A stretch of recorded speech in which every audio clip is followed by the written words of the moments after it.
Yes. Thank you for coming so early on Friday morning. I don't know if any of you were at the ABBA tribute band concert last night, but it was quite an event. There were quite a few people dancing and having a good time after a great meal. It was really nice to just sit down in a relaxed atmosphere. And at random, my wife and I sat down with three couples, well, one from Portugal, one from Sweden, and one from Romania. So it was a good night, but it was a little bit of a late night. And our first speaker, I don't think he was there, but I know he was, even though he's on European time zone, I know he was working on his talk. So I'm not surprised that he's running a little bit late. So we're going to start today with Dr. Petke, who is slated in your program at 8:45. But his presentation starts with a little bit more of an introduction to the compress technology. So we thought that it would make more sense to start with him. And then we will move on to Dr. Rosanna Wustrak, who will give two talks. And then we'll add Dr. Sampson when he comes. We're going to contact him. And then we also have an addition from Memorial Sloan Kettering. Dr. Forsberg is going to give us an interesting case report, followed by Dr. Avedian from Stanford, presenting some new research on rotational issues with the compress device. And finally, we'll have Dr. Coughlin speaking about the amputee patient in global orthopedics. So I think it's a very good session this morning. And without further ado, I'll have Andy start.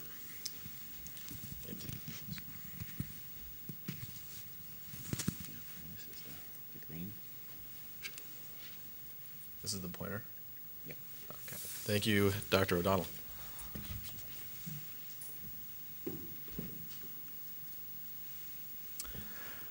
So my name is Andrew Petke. I'm a third-year orthopedic resident at the University of California, San Francisco.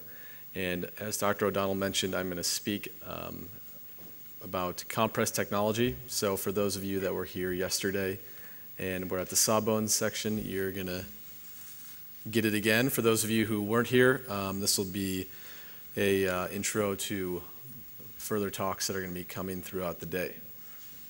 There we go. And I'm also going to present a study that we're working on with our colleagues in the United Kingdom on compressive osseointegration versus cemented stem fixation for distal femoral reconstruction. So this is an X-ray, MRI, and gross specimen of three different examples of a distal femoral osteosarcoma. And when considering limb salvage surgery, we have different options. But stemmed replacement is the current treatment of choice at most centers and in most situations due to the good return to early function and cosmetic results. However, aseptic loosening is the primary cause of failure in most situations, and aseptic loosening is a failure of time. As our medicine colleagues have improved survival, we've seen more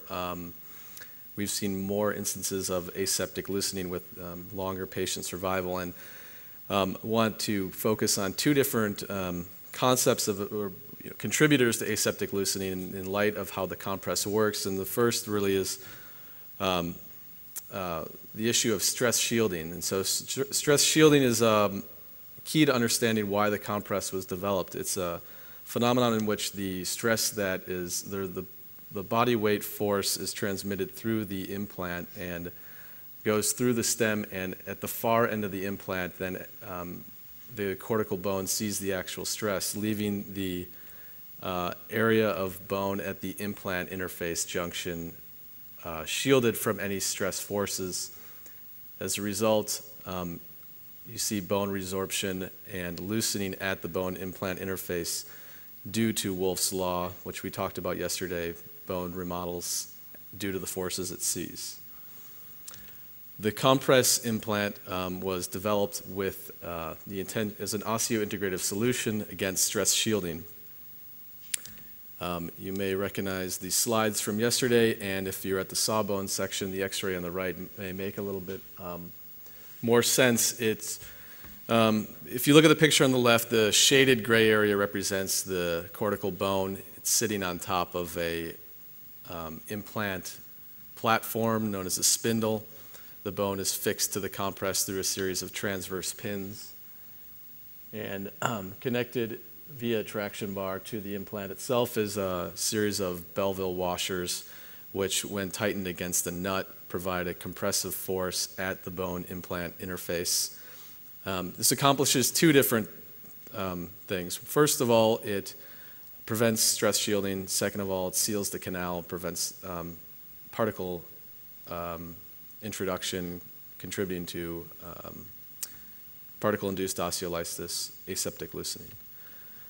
And as early as 6 months post-operative, you can see new bone formation at the bone implant interface. And this is a retrieval specimen from 3.5 years post-operatively, showing new bone at the bone implant interface. Histology of this specimen showed viable osteoblasts, viable bone cells with no evidence of osteonecrosis. So the aim of our study that I'm going to present was to compare the difference in survival between distal femoral compress implants and a matched cohort of cemented stem implants.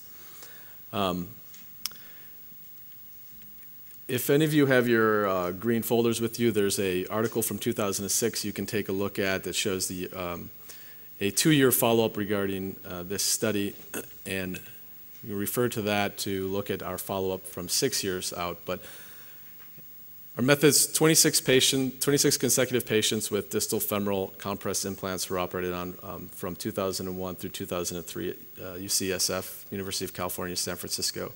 They were matched to 26 patients at the Royal Orthopedic Hospital in Birmingham with long stem cemented implants. That's their standard of care at that institution. They were matched for age, gender, operative time period. 1 surgeon at UCSF, 3 surgeons at the Royal Orthopedic Hospital.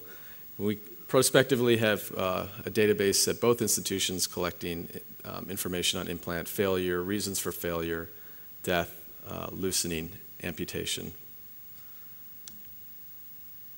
If you look at our most recent follow-up, at 6 years there's been 1 device-related failure in the compress UCSF group, 2 revisions for device-related failure in the cemented stem group. There's an additional case of radiographic loosening in the cemented stem group. However, this additional patient has not gone on to need a revision. Revisions for any reason were 4 in the cemented stem group and 2 in the UCSF group. Comparing again to the article from 2006, what I want to highlight is that there's been no additional device-related failures or revisions in the compress implant group, 2 additional amputations for infection.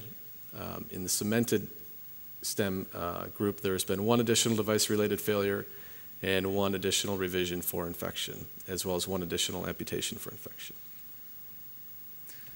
Kaplan-Meier survival analysis shows a 5-year implant survival considering amputation or revision of 83.5% in the compress group and 66.6% in the cemented stem group. And revision for any reason, not including amputation, 5-year survival is 91.7%, and in the compress group, and 78.3% in the cemented stem group. So we're enthusiastic about compressive osseointegration at our institution. It's showing promising results. Our p-values were not less than 0.05. We're not reaching a level of scientific significance, but we didn't anticipate having that with 26 patients. But what I want to highlight is that it's an alternative biomechanical means of fixation for limb salvage surgery. It uses a different biomechanical model. And as patient survival improves, it's up to us to improve our implant longevity and consider different ways to, different means to improve the bone implant fixation. So longer follow-up is in progress. Dr. Westrack is going to go into more detail on some other studies that she has looked at from our database of over, I think, 176 patients that Dr. O'Donnell's done during his time at UCSF. And we're seeing less late failures. So this is also something that the group at Sloan Kettering has seen. They've done a study that's also, I think, in the green folder, looking at compress versus uncemented stemmed implants. And the compress showed failure only up to 1 year. After 1 year out, they're not failing. So the question of who is the ideal candidate, distal femoral, proximal femoral tibia, patients with significant bone loss, still something that can come from further research and biomechanical studies. So with that, I want to say thanks to Dr. O'Donnell, Dr. Westrack from the University of California, San Francisco, Dr. Grimer, our colleague at the Royal Orthopedic Hospital in Birmingham, and Dr. Andy Fang at Kaiser in San Francisco. Any questions? I think we'll hold questions. Oh, okay. Got it.